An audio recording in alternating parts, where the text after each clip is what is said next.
একটি বই 480 টাকায় বিক্রি করে 20% ক্ষতি হলো। বইটির ক্রয় মূল্য কত? না কি দেওয়া আছে? বিক্রয় মূল্য সমান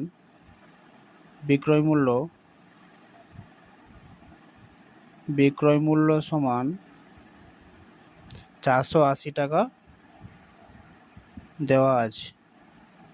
আর কি দেওয়া আছে? না ক্ষতির হার দেওয়া আছে। ক্ষতির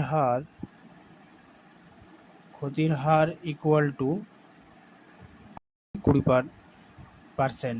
আমাদের এখানে কি বের করতে হবে? না ক্রয় মূল্য বের করতে বলছে। ক্রয় মূল্য সমান আমার কত জানেনি, বের করতে হবে। এই অঙ্কগুলো আমরা বিভিন্ন রকমভাবে করতে পারি। আমি যখন এরকমভাবে লিখে নেব কি কি দেওয়া আছে আর কি বের করতে হবে, তখন আমাদের মাথায় বিভিন্ন রকম সূত্রগুলি মনে আসতে থাকবে, তাই আমি এগুলো তুলে নিলাম। এবারে একটা সূত্র ছিল যে বিক্রয় মূল্য সমান বিক্রয় মূল্য সমান কি? না ক্রয় মূল্যের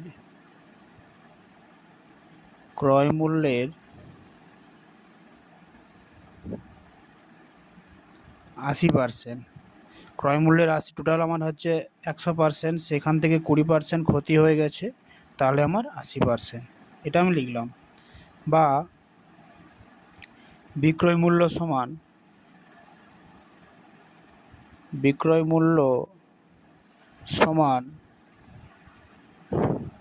ক্রয় মূল্য ইন্টু 80%। বা এইটাকে এই পাশে আনবো, ওটাকে ও পাশে আনবো। ক্রয় মূল্য ইন্টু 80 ইকুয়াল টু বিক্রয় মূল্য। যেহেতু আমাকে বিক্রয় মূল্য বের করতে বলছে, তাই আমি ক্রয় মূল্য বের করতে বলছে, তাই ক্রয় মূল্যটাকে এই পাশে আনলাম। বা এবার কি লিখবো? যে ক্রয় মূল্যটাকে আমি এই পাশে রেখে ক্রয় মূল্য সমান, এটাকে এই পাশে রেখে বিক্রয় মূল্য, এটা যখন এই পাশে আসবে নিচে আসবে, তখন এটা ইন্টু 1/80% ইকুয়াল টু বিক্রয় মূল্য আমার 480 টাকা দেওয়া ছিল। এখানে 80% তুললে নিচে 100 দিয়ে ভাগ হবে, ইকুয়াল টু 480 গুণিতক 1/80 ইন্টু 100, এটা উপরে উঠে যাবে, ইকুয়াল টু এই শূন্য কাটবো, 2 4 8, 2 2 4, 2 4 8, 12, 2 6 12, তাহলে আমার 600 টাকা। এখানে 6 আর 100, 600 টাকা। এখানে আমার একটা ক্রয় মূল্য বেরিয়ে গেল। অতএব ক্রয় মূল্য সমান কত? 600 টাকা। একটা জিনিস 600 টাকায় কিনছিল, সেটা 480 টাকায় বিক্রি করার ফলে 20% ক্ষতি হয়েছে। এই অঙ্কটা যদি আমরা আর একটা পদ্ধতি দেখি, তখন কি সূত্র থাকে? না ক্রয় মূল্য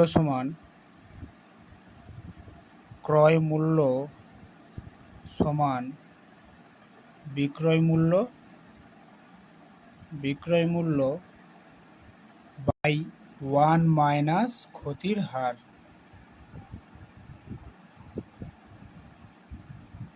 1 মাইনাস ক্ষতির হার ইকুয়াল টু বিক্রয় মূল্য আমার 480 দেওয়া আছে, 1 মাইনাস ক্ষতির হার বলতে কত? 20% ক্ষতি হয়েছে, ইকুয়াল টু 480 যেমন আছে রাখলাম, 1 মাইনাস 20% তুললে আমার নিচে 100 হবে, ইকুয়াল টু 480 বিয়োগ করলে 100 মাইনাস 20/100 ইকুয়াল টু 480 বাই, বিয়োগ করলে আমার নিচে 80 থাকবে, উপরে 100 উঠবে, এই 100 উপর তুললাম, এই 100 8 6 48, তাহলে 6 গুণিতক 100, 600 টাকা। এখানে আমার একটা ক্রয় মূল্য বেরোলো। আর একটা পদ্ধতিতে যদি করি, আমরা কি করব? একটা পদ্ধতিতে করে, যেহেতু আমি ক্রয় মূল্য জানিনি, তাহলে আমি কি করব? না ধরি ক্রয় মূল্য আমার ইকুয়াল টু x টাকা। ক্রয় মূল্য x টাকা। বিক্রয় মূল্য দেওয়া ছিল না। বিক্রয় মূল্য কত দেওয়া ছিল না? বিক্রয় মূল্য সমান 480 টাকা।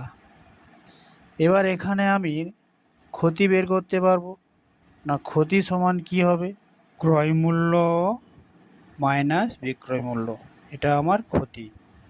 এবার আমি ক্ষতির হার জানি, ক্ষতির হার বের করব। তো অতএব ক্ষতির হার ইকুয়াল টু ক্ষতি বাই ক্রয় মূল্য, ক্ষতি বাই ক্রয় মূল্য ইন্টু 100। এবার এখানে আমার ক্ষতি ছিল কত? এক্স মাইনাস 480 বাই ক্রয় মূল্য কত না? ক্রয় মূল্য এক্স ইন্টু 100 ইকুয়াল টু, এই 100 যদি এখানে গুণ করি, 100 এক্স মাইনাস একটা শূন্য, দুটো শূন্য, নিচে 100 থাকলো। এবার আমার এইটা একটা পার্সেন্টেজ বেরোলো। এই পার্সেন্টের সাথে আর অঙ্কে দেওয়া ছিল যে 20% ক্ষতি হচ্ছে, সেই এই পার্সেন্ট আর ওই পার্সেন্ট যদি সমান করি শর্তানুসারে, আমি শর্তানুসারে লিখলাম, শর্তানুসারে কি করব না, যেটা বেরোলো আমার 100x মাইনাস 3টা শূন্য বাই এক্স ইকুয়াল টু 20, বা 100x 3টা শূন্য ইকুয়াল টু 20x, এইটার পাশে গুণ হলো। তো বা 100x, এটা এই পাশে হলো মাইনাস 20x ইকুয়াল টু ওটা ওপাশে গেলে প্লাস, বা 80x ইকুয়াল টু এত, বা x ইকুয়াল টু 48, 3টা শূন্য, নিচে 80, এই শূন্য শূন্য করলাম, 8 6 48, দুটো শূন্য, এই দুটো শূন্য পড়ে যায়, তাহলে x এর মান কত হলো? 600। এটাও x এর মান। এই x এর মান সমান কি আমরা কি ধরছিলাম? এখানে যেহেতু আমরা ধরেছিলাম ক্রয় মূল্য সমান x টাকা, তাহলে আমাদের x এর মান 600 বেড়ে গেছে। এটাও একটা উত্তর হতে পারে। এই অঙ্ক আমি 3টা পদ্ধতি তোমাদের করে দিলাম, তোমরা যেটা ভালো লাগে করতে পারো।